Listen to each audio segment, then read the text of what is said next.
Indonesia's decision to acquire two I-class frigates from Türkiye marks one of the most consequential naval developments in Southeast Asia in recent years, and its timing intersects directly with the Philippines' Horizon 3 modernization program. Both countries face mounting maritime pressure from an increasingly capable and assertive People's Liberation Army Navy, but they respond through very different strategic pathways. Indonesia seeks to diversify suppliers and build autonomy, while the Philippines tightens alliance networks and accelerates its acquisition of precision strike systems. The introduction of I-class frigates into the Indonesian fleet therefore creates not only a new benchmark in regional naval capabilities, but also a new layer of strategic pressure for Manila as it enters the decisive stage of Horizon 3. The contrast in these choices reveals how two key maritime states in the Indo-Pacific adapt to China's expanding presence and how their trajectories may converge or diverge in the decade ahead. The core of Indonesia's modernization step lies in the I-class frigate, a version of Türkiye's Istanbul class under the broader MILGEM program.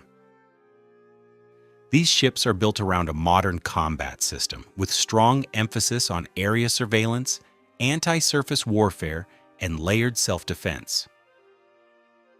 A displacement above 3,000 tons and a sophisticated radar suite, such as the Smart S Mk2, give the platform endurance and situational awareness suitable for Indonesia's vast archipelagic waters. The frigates are expected to integrate anti-ship missiles like Atmaka or Harpoon, vertical launch cells for surface-to-air missiles, and point defense systems such as RAM. Indonesia also retains freedom to adapt specific subsystems depending on supply chain considerations, budget planning, and industrial participation. The significance of the I-class acquisition becomes clearer when positioned against Indonesia's existing naval structure. Many of the Ahmad Yani-class frigates are more than 4 decades old, increasingly costly to maintain, and insufficient for modern maritime challenges. The new frigates represent a generational leap, enabling TNI-AL to patrol the Natuna Sea with assets capable of tracking and deterring modern combatants. Indonesia's maritime security environment is defined by recurring tensions with Chinese Coast Guard and maritime militia forces, which frequently test Indonesian resolve around the North Natuna Islands. A modern sensor and missile suite gives Indonesia more credible options for escalation control and deterrence, without pushing it into a confrontational posture that Jakarta traditionally avoids. The acquisition therefore enhances deterrence while maintaining strategic ambiguity, a familiar balancing act in Indonesian foreign policy. Türkiye's emergence as a key supplier reflects a deeper calculation. Indonesia prefers not to rely heavily on a single bloc, and Turkish defense products occupy a unique space, modern, cost-effective, and backed by an increasingly competent, export-oriented shipbuilding industry. The delivery timeline promised by Turkish shipyards appeals to Indonesian planners who have long been frustrated by delays from European suppliers. At the same time, Türkiye offers industrial collaboration mechanisms compatible with Indonesia's ambition to strengthen PT-PAL and other domestic shipyards. Unlike European partners bound by strict regulatory frameworks, Türkiye provides more flexible technology transfer options and fewer political constraints. This supports Indonesia's long-term vision of expanding local industrial capacity, a major difference between Jakarta and Manila. For the Philippines, the Indonesian decision represents both a benchmark and a warning.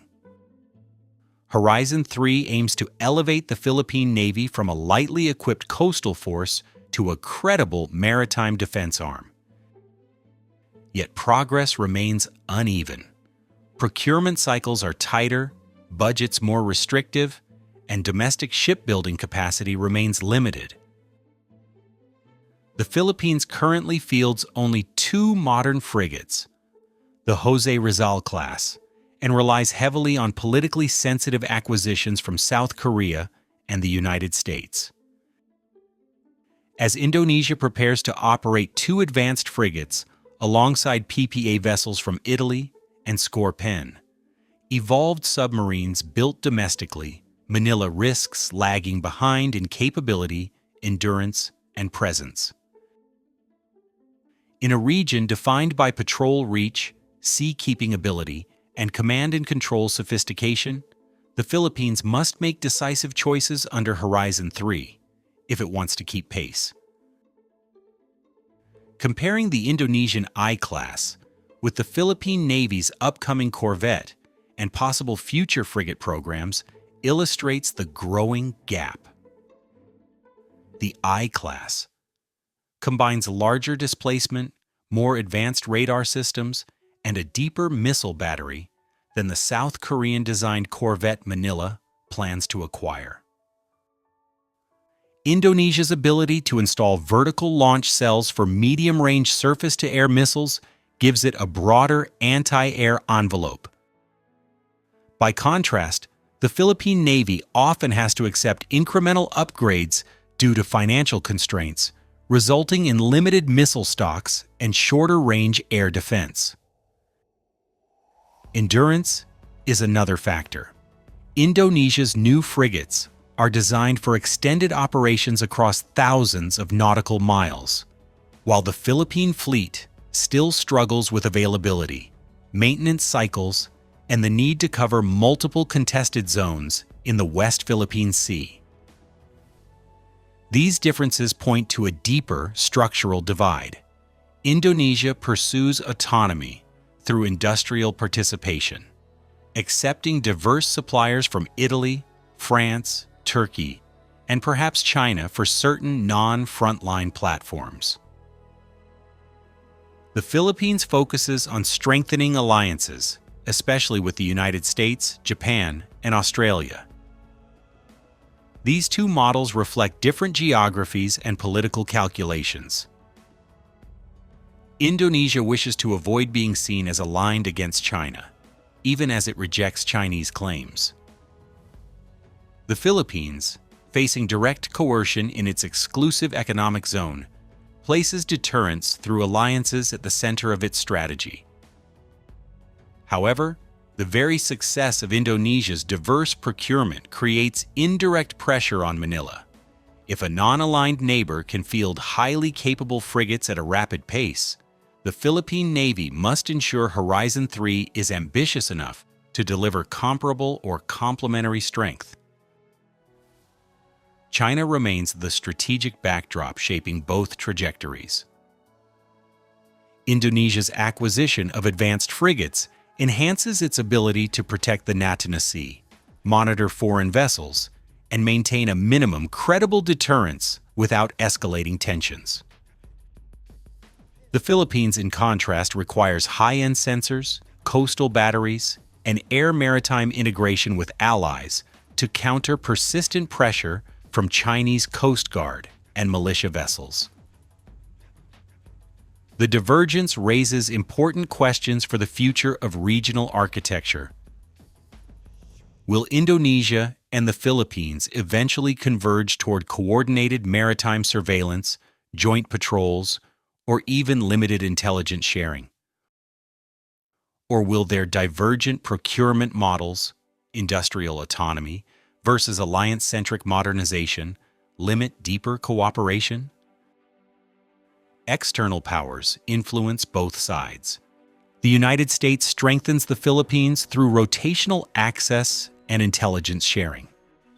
Japan expands maritime cooperation with Manila via patrol aircraft, radars, and infrastructure. Australia supports both countries but aligns more visibly with the Philippines in the West Philippine Sea. India's strategic opportunity lies in offering the BrahMos missile to Indonesia. However, Jakarta remains cautious, mindful of escalation risks and diplomatic balance. Each external vector shapes how Indonesia configures its I-class frigates and how the Philippines chooses systems under Horizon 3. Looking toward the mid-2030s, the Indonesian fleet will likely consist of I-class frigates, PPA multi-role vessels, domestically assembled Scorpan-evolved submarines, and a mix of new patrol vessels. This will give Indonesia one of the most capable mixed fleets in ASEAN. The Philippines, if Horizon 3 proceeds without delay, may field new corvettes, additional frigates, coastal defense batteries, and expanded surveillance capabilities. Manila's strength will lie in alliance integration, interoperability, and forward basing. Indonesia's strength will lie in sustained presence, industrial resilience, and independent operational reach. Both models have value, and both shape regional deterrence differently. Ultimately, Indonesia's acquisition of the I-class frigates forces Manila to recalibrate expectations. Horizon 3 cannot remain modest if the Philippines intends to maintain a balanced maritime posture. The Indonesian example demonstrates that medium-sized states can rapidly modernize by selecting suppliers strategically and investing in domestic capability. At the same time, both countries share complementary interests in ensuring a stable maritime environment.